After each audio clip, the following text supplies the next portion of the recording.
Yes, I can't tell you why Dragon Ball fans are like this, but no matter what character, they'll always find a way to include Goku in the conversation with the sole intent to say, yeah, but he can't beat Goku. You've seen it for sure before, so you know how relevant to the topic it can be sometimes, but it just can't escape it.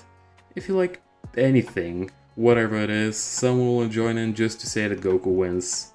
Hell, I can make a post about something like how amazing my mom is, and suddenly she'll be hearing a knock on her window accompanied by the Prowler theme.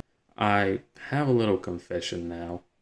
I actually used to be one of these people. Quite a while ago, but still. I'm not proud, but after a deep spiritual journey, I have found the illustrious treasure known as common sense. Not only is Goku not the strongest in fiction, he's not even the strongest in his own verse. So, join me today as I piss off half of the Dragon Ball fandom by listing 10 random characters who can, in fact, beat Goku. Before we begin, I would like to set some ground rules here.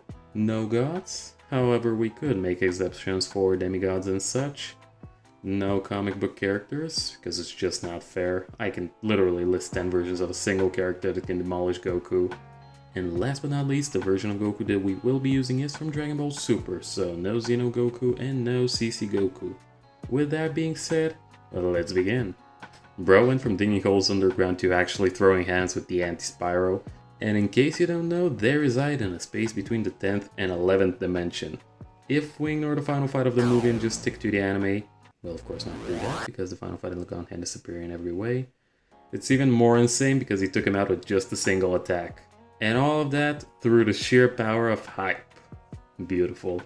In his absolute peak, Ben has full control over Alien X. And even a fraction of Alien X's DNA was enough to create a weapon strong enough to casually tear apart an extra-dimensional barrier that was claimed to be impenetrable by the Conomelia, being of course 5D themselves. And that's not even his craziest feat. However, we won't get into that for now, because the thing is, Ben won't even need him to beat Goku. He also has this big boy in his arsenal. This mad lad absorbed a Chrono Sapien time bomb, which could destroy the multiverse, and the Ben 10 multiverse has an infinite amount of timelines, so he's bare minimum multiversal plus. But it could also be scaled to hyper or above if we count the different dimensions, of which at least 26 exist, but there's likely an infinite amount. I actually feel bad about this one because it's too much of a stomp for the Time Lord. In the TV show, he managed to absorb and control the 5th dimensional time vortex, and is smarter than his rivals, the Daleks, who can create a bomb that would have destroyed the entire multiverse. Probably his most insane feat, however, was acquiring the glory, making him literally stronger than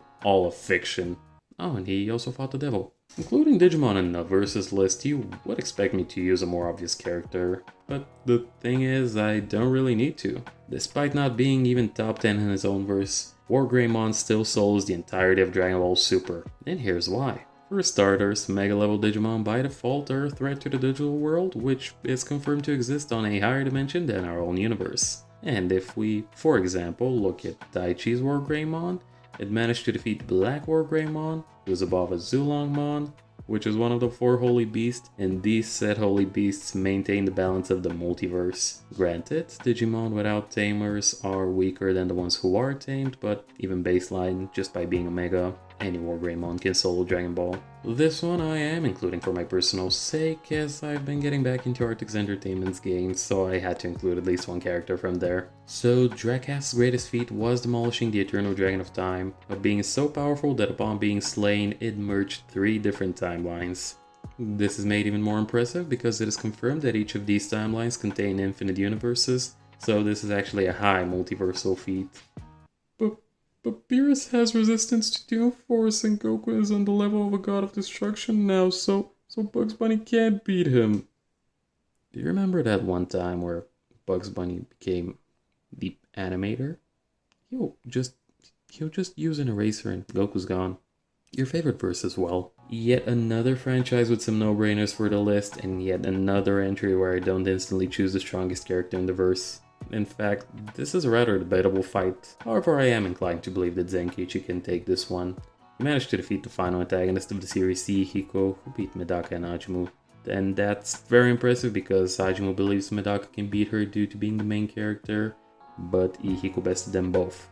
And let's not forget how strong Miss I Know I'm in a manga here is. She's basically like a god in her verse and has how many skills? God damn! And how did Zenkichi manage to defeat Ihiko, who outdid these two powerhouses in a battle? By using contrary conjunction, a power which literally makes the impossible possible by using the word therefore. For example, this person is strong, therefore I can win.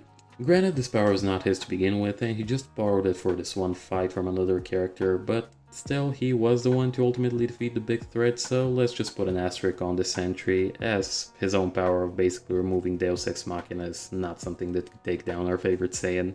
Doomslayer, also known by his superior moniker Doomguy, is one of those characters that quite frankly made my jaw drop when I found out how strong he is. I mean, how strong could somebody with Guy in his name possibly be? Well, he defeated Davath in a 1v1, and Davath here is the creator of all things.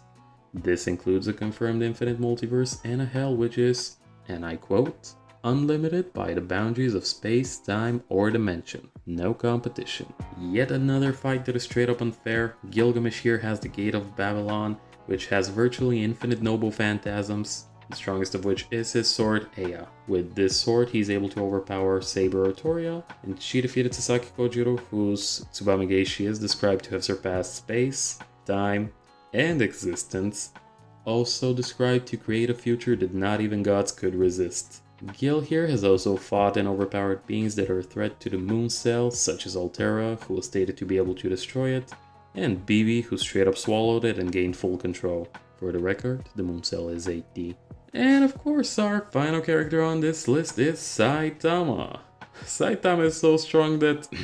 did you seriously think I was serious here? Sorry for the debate, but our favorite Kate Baldy does not stand a chance. If you want to know why, I'd be more than happy to make a video about it, if interest is high enough. Now let's put on our serious boy pants and finish this list.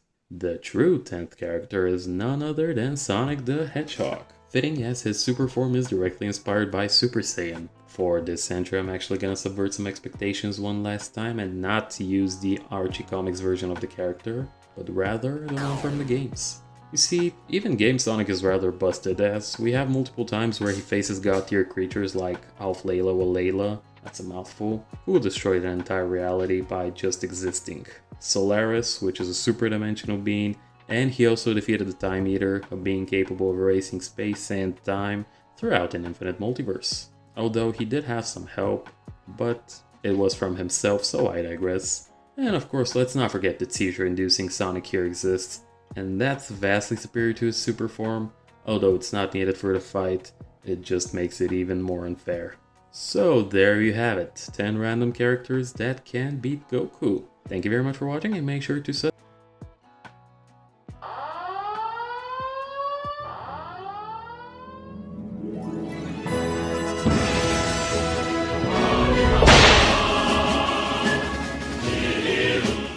But of course, how could I forget the eternal internal debate, Goku versus Vegeta. Being essentially the two main characters for a while now, there has always been discourse when it comes to agreeing on who would win, but that is a story for another video.